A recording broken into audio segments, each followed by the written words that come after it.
Nah, dari peristiwa ini para ulama mengambil iktibar bahwa sesungguhnya orang tua durhaka itu adalah orang tua yang menyia-nyiakan anak, tidak melaksanakan tugas dan tanggung jawab dia sebagai orang tua secara baik. Apalagi anak itu biasa kita sebutkan titipan Allah ya Pak Ustadz. Betul, artinya kan dia nggak bisa jalanin amanah. Iya. Karena anak ini titipan dan amanah Allah. Dan gimana sih? Nah, Ibu, selama sehari-hari berarti sampai belum tahu kalau itu memang ibu aslinya ibu, tetap manggilnya teteh berarti di Iya, situ tetap ya. manggil teteh. Nah, gitu sehari-hari perlakuan mama pada saat itu teteh berlakuan apa ke ibu? Dia nggak peduli sama saya. Nggak peduli. Sama sekali nggak peduli. Nggak peduli. Tahunya kapan kalau itu ternyata memang ibunya? Saya tahu ibu? mama kandung saya itu pas saya mau menikah. Pas mau menikah. Mau Siapa menikah yang baru beritahu? terkuak. Itu mama sendiri yang ngomong. Oke, sementara di situ juga baru ketahuan kalau ternyata yang biasa ibu panggil ayah dan ibu itu ternyata kakek dan Kakek. nenek di Iya. situ juga. Iya. Nah, setelah itu ibu nggak ada kepikiran nggak misalnya untuk mencari di mana ayah? Iya, saya berusaha Karena untuk kan mencari. menikah, Saya udah mencari, udah berusaha mencari informasi dan saya udah ketemu. Udah ketemu. Udah. Terus setelah ketemu reaksi ayah seperti apa? Papa baik banget sama aku, ngobrol sama aku friendly banget, welcome banget, keluarganya juga. Cuman keluarga besar dari papa, oma opa tuh nggak suka sama mama karena kelakuannya katanya. Sementara ayahnya sendiri tetap menyambut baik kehadiran ibu. Baik banget, cuman sekarang papa udah nggak ada. Apa udah nggak ada? Nah, setelah ibu tahu kalau tetehnya itu adalah ibunya, Iya. Bu Emi, Iya. apa yang Ibu Emi rasakan saat itu? Saat itu ya sempet goncang ya Mas ya. Saya pengen rasanya dipeluk sama yang namanya ibu kandung, pengen diaku, Terus pengen diaku. dia ngomong apa? Dia bilang gini, kalau kamu pengen saya aku sebagai anak saya, kamu harus memberikan apa yang saya mau, termasuk uang. Iya. Contohnya apa, Bu? Waktu itu saya pernah pada saat saya masih kuliah, ibu saya pernah nelfon saya, katanya adik tiri saya sakit keras. Lalu diam-diam tanpa sepengetahuan nenek kakek saya datang ke rumah mama dengan membawa sejumlah uang, dan uang itu sebenarnya uang kuliah ya, uang bayaran kuliah ya, uang semester Mas, gitu. Saya kasih, maksudnya ya pengen, saya tuh cuma pengen dipeluk, disayang gitu, ya aku. Tapi udah diambil uang saya, dia pergi, katanya shopping, belanja, saya suruh tunggu di rumahnya, itu aja, dan dia nggak mau meluk saya sama sekali.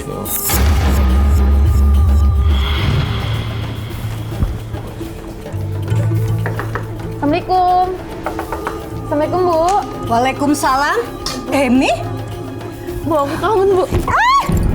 Enggak. Tetap enggak. Mana uangnya? Iya, Bu. Bu.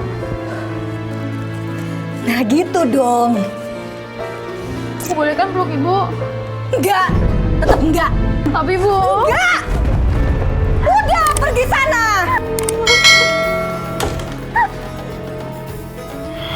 Ini orientasi udah pasti harta nih Pak Ustadz. Jadi ini Masya Allah Mas Farid ya, ini ibaratnya sudah tertutup hatinya, tertutup matanya dan terkunci hatinya. Masya Allah, ini harus banyak didoakan ibu ya, ibu yang sabar. Saya bisa membayangkan bagaimana seorang anak yang diterlantarkan sekian tahun, jauh dari kasih sayang, hanya ingin merasakan pelukan seorang ibu, kemudian disia-siakan begitu saja. Ini kebalikan dari peristiwa maling kundang maksudnya. Kalau maling kundang ini anak yang menyia-nyiakan orang tua, tidak mengakuin orang tuanya pengen dipeluk, pengen diakui, tapi anaknya mengingkari, gitu. Dan itu jelas dosanya sangat besar karena ini orang tua. Nah, ini justru orang tua yang menyia-nyiakan anak, ya, sehingga mengabaikan anak sekedar ingin dipeluk, anak sekedar ingin dekatkan secara emosional, dia nggak bisa. Masya Allah. Jadi kalau betul tadi, kalau ada istilah anak durhaka, karena dia tidak berbakti pada orang tua. Ini dalilnya jelas kalau anak durhaka pada orang tua itu banyak dalilnya di Quran, di hadis, di maqadir rabbuka alla ta'budu illa iyyahu wa bil walidaini ihsan. Itu banyak. Jadi tapi ini orang tua bersikap zalim, bersikap tidak baik terhadap anak. Di Quran itu hanya mengatakan ketika orang tua bersikap tidak baik, maka tetaplah dia bergauli dengan baik. Ini ujian bagi seorang anak. Bagaimanapun itu ibunya dari Bu Emi ini, maka biar tersakiti kayak apapun, tetap doakan dan tetap hormat, tetap berbuat baik kepada ibu ya. Biar nanti Allah sendiri yang akan menghisab apa yang sudah dilakukan oleh ibu. Ya. Karena Islam mengajarkan kepada orang tua, ya, seandainya orang tua menyuruh kita ini berbuat jahat, kita tidak boleh mengikuti, tapi tetap pergauli dia dengan baik, tetap hormati dia dengan baik sebagai orang tua. Inilah ujian anak terhadap orang tua. Bu Emi tadi menyebut katanya ada adik tiri, artinya ibunya Ibu Emi sudah menikah lagi? Iya, udah menikah lagi. Ada perubahan sikap nggak setelah Enggak, sudah menikah? tetap aja.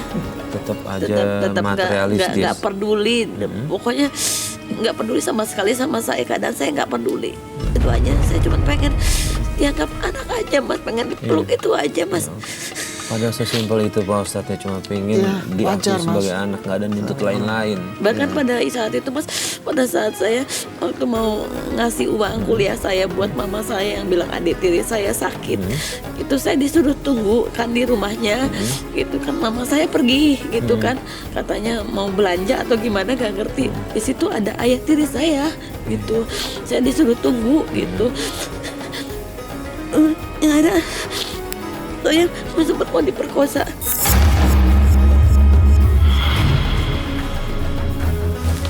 Assalamualaikum. Waalaikumsalam. Ibu. Ibu lagi apa? Apa itu? Ini aku bawain buah buat ibu.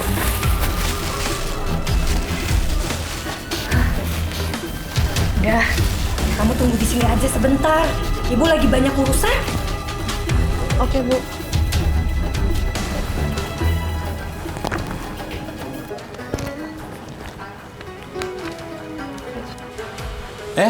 Ada Emi. Mana ada? Iya. Mau temu siapa? Aku mau ketemu ibu. Oh, itu ibu ya, tunggu aja di sini dulu. Iya. Kamu cantik kan sekarang nih, cakep kan? Ayah lihat. Ya, aku mau pulang dulu deh ya. Udah, kamu nggak usah kemana-mana, di sini aja tunggu. Ibu, udah nggak usah kemana-mana. Iya, besok aku pulang Ya lagi udah, ya. temenin ayah aja, jangan kemana-mana, temenin ayah aja. Ya, aku besok. Pokoknya kamu harus Aku mau nguatin pulang, ayah. besok aku balik Jangan lagi. kemana-mana, kamu Ayah nggak nguatin mau, ayah. Nguatin ayah. Jangan. Kamu Aku mau pulang, ayah. nguatin ayah, pokoknya kamu harus Ayah, nguatin jangan. ayah. Pokoknya kamu harus nguatin ayah, diam kamu. Jangan banyak ngomong kamu. Ada apa ini? Ibu tolong, Bu. Ada apa ya? Dia ingin maksa ayah berhubungan. Enggak, ibu bohong, Bu. Aku Berhubungan, dia diperkosa, merayu Bu. ayah. Diam kamu Emi. Bilang aja kamu Emi yang suka godain kegatelan ke suami saya. Cepat kamu keluar dari rumah saya. Pergi sana. Terus, ya Allah. Pada saat saya mau diperkosa, ibu saya datang. Maksud saya pengen minta perlindungan sama ibu saya. Di belakangnya saya malah diusir, dijorokin. Katanya saya udah menggoda suaminya, itu aja. Ya Allah. Ini bertubi-tubi nih Pak Ustadz nih. Ya, Ibu Emi, mohon sabar. Saya nggak bisa membayangkan kalau ujian ini menimpa saya mungkin juga, masya Allah, alhamdulillah. Saya bisa membayangkan bagaimana perasaan hancur sebenarnya Bu Emi. Tapi pada saat peristiwa itu terjadi, kakek nenek masih ada. Kakek nenek masih ada. Saya diam-diam menjumpai mama saya. Karena kan emang udah diancam saya sama kakek nenek gitu. Jangan untuk tidak menemui. Jangan untuk menemui. Pokoknya jangan sampai menemui mama gitu. Karena ya mungkin mereka udah tahu bagaimana mama saya. Cuman saya sebagai anak cuma pengen gitu kayak anak-anak lain, Mas. Pengen dipeluk, pengen diaku, itu aja. Nah, mengenai peristiwa yang ingin diperkosa itu, ibu cerita nggak ke kakek nenek? Enggak. Saya nggak cerita. Ya pendam sendiri masalahnya. Saya nggak cerita karena saya nggak mau malah menambah buruk citra mama saya itu aja. Saya nggak mau. Pak Ustadz, ini apa yang harus dilakukan nih Pak Ustadz? Karena kalau menurut saya ini udah menjurus ke arah kriminal saya Pak Ustadz. Sudah kelewatan dan kriminal, Mas Farid. Jadi ibu, ini persoalan ibu ini menurut saya ujian yang sangat. Iya.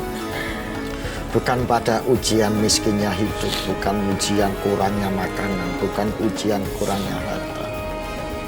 Tapi ujian ibu ini adalah ujian menghadapi persoalan yang terkait langsung dengan orang tua. Itu terkait langsung dengan orang tua. Makanya saya berharap ya, ibu tetap sabar meskipun ini susah. Ibu tetap berbuat baik meskipun ini tidak mudah. Insya Allah kalau ini ibu istiqomah berbuat baik, istiqomah sadar, ini akan menjadi amal kebaikan ibu.